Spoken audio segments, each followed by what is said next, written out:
Hey everybody, welcome back to Comic Crow. And I want to talk about the JK Rowling situation. You know, we have Hogwarts Legacy coming out in about a little under 2 weeks, I think. And in the lead up to that game, there's been calls for, canceling it, boycotting it. They've attacked like the voice actors for being a part of it. And in truth, it's gotten like to this really nasty level. Now, for JK Rowling's part, it's because she's made statements against, we'll just say, gender ideology as a broad term. But one of the things that she's talked about is how you're going to have men, biological men, enter into spaces that are for women because we do separate based on sex. And well, the trans side of it is that they should be respected and all of that good stuff. The side that JK Rowling takes is, hey, there's a reason why these spaces are separated in the first place, because we need to protect women who are at a disadvantage from men. Now, whether or not you agree with that, whether or not you hate me for saying that, it doesn't really matter. Those are essentially the two positions. But one of the things that they've talked about is, hey, because you're going to have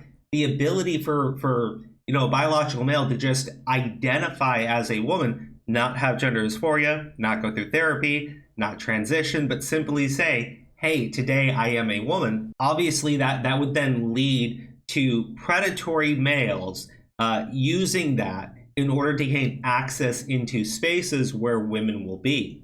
And the trans side of it was, hey, that's just bigoted. That's just bigoted. These people are TERFs. They hate trans people, et cetera, et cetera, et cetera. Now, because we've gone through with allowing a biological male to just simply identify as a woman and then gain access to these spaces, we do know that there have been predatory men who have abused those systems and then abused women. Now, how does that relate to what we're talking about today?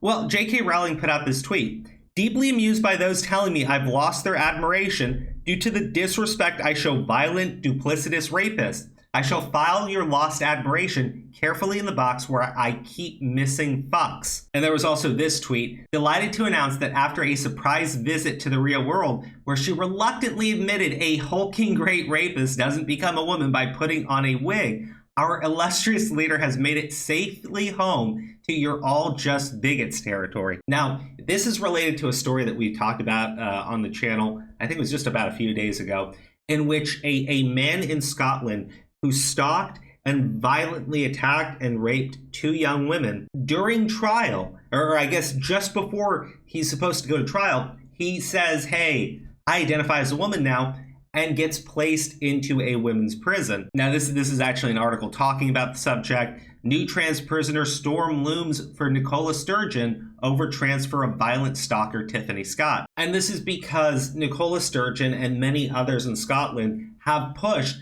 for simply being able to self-identify and then get everything changed to say that you are a woman. That means like birth certificate, death certificate, literally everything will change.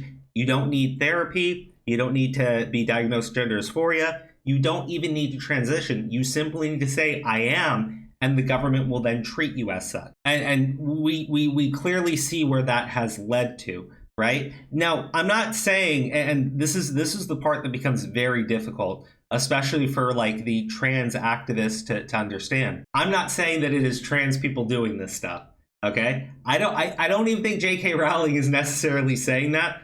Although with how much they defend these actions, I can see where she would be coming from if she didn't. We're talking about predatory men. We're talking about predatory men like this Andrew Burns person who sees a flaw in these pushes and in these movements and in these laws and is absolutely abusing and taking advantage of it. We talked about another story, and I believe it was Brazil. I can't remember the exact country, where a father decided to legally change his gender to female so that he would be considered the mother, knowing that the courts favored mothers over fathers in custody hearings. Does that sound ridiculous? 100 and like 1,000% yes. 100 all the way around. But there is an open flaw in these laws and in these processes. And well, you can sit there and go, well, we're protecting the trans people.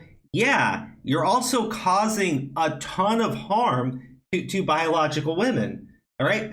This is clearly not working out. We clearly see what the issues are. Are we having honest conversations about it? Oh, absolutely not. Absolutely not. Let me just run you through some of these comments here. I followed your narrative, and yes, it has been laced with bigotry, like many in the GC crowd. Nicola is very much aware of the risk assessment that takes place under existing laws, so you're talking rubbish. The rapist was held in isolation while long-term placement considered. What do you mean? What do you mean? So they were very much aware that these risks existed. They went forward with it anyways, and exactly what they apparently feared happened. That is not a good thing, okay? That's literally saying, well, we knew it was going to be a problem. We did it anyways, and you know, now we're trying to figure out what we're going to do next. No, you don't change the laws. You don't change the policies. You don't allow men to have access to vulnerable women. You don't do all of that and then say, well, yeah, we knew it was going to happen. What do you fucking mean? These people are nuts. You're very clearly bigoted against trans women, Miss Rowling, and it's quite obvious to tell. You consistently post stories about trans people committing crimes. You never post one story about a straight person committing a crime. JK Rowling doesn't care about rising crime rates, okay? JK Rowling doesn't care about the climate. I'm sure she does. I'm sure that she's probably said some really stupid shit about that too. But JK Rowling specifically is being targeted as this and being labeled as this vicious bigot simply because she speaks about this one issue, right? And she's often the target. And again, we can see it with what's going on with the Hogwarts Legacy game, right? People, even though she's not attached to the project, simply because she will make a profit, because again, she was the creator of Harry Potter, because of that, they have said buying the game is literally harming trans people. There have been gaming websites, gaming forums that have banned any talk of Hogwarts Legacy because of J.K. Rowling's stance on these issues. And this person goes, you don't talk about straight people committing crimes. Well, technically she did. Technically she did, because this is a straight person who committed violent crimes and is now saying that they are trans just to get access to more victims. What the fuck? I couldn't agree more. It's entirely wrong to call you a bigot. You're far more careful, calculating, and focused than bigots you inspire. But the hate it's built on? That's the same. What about the fucking rapist? What about the guy who has assaulted multiple women, who is now being given access to more women? What do you mean? Or this guy, like, it's just a whole train of these fucking comments. When you say doesn't become a woman by putting on a wig, are you referring to this one individual? Or is this how you view trans women more generally? Dude. This is an actual problem. This is an actual fucking problem, okay? It's not the trans people doing it. This person here is not trans, okay? This is a straight white male, all right? They're most hated of groups. The straightness, the whiteness, and the dudeness of it all. And he assaults two people, then says, hey, I'm a she now. And these fucking Muppets are going, JK Rowling, stop being such a bigot, and calling it out. God damn. This is where common sense goes to fucking die.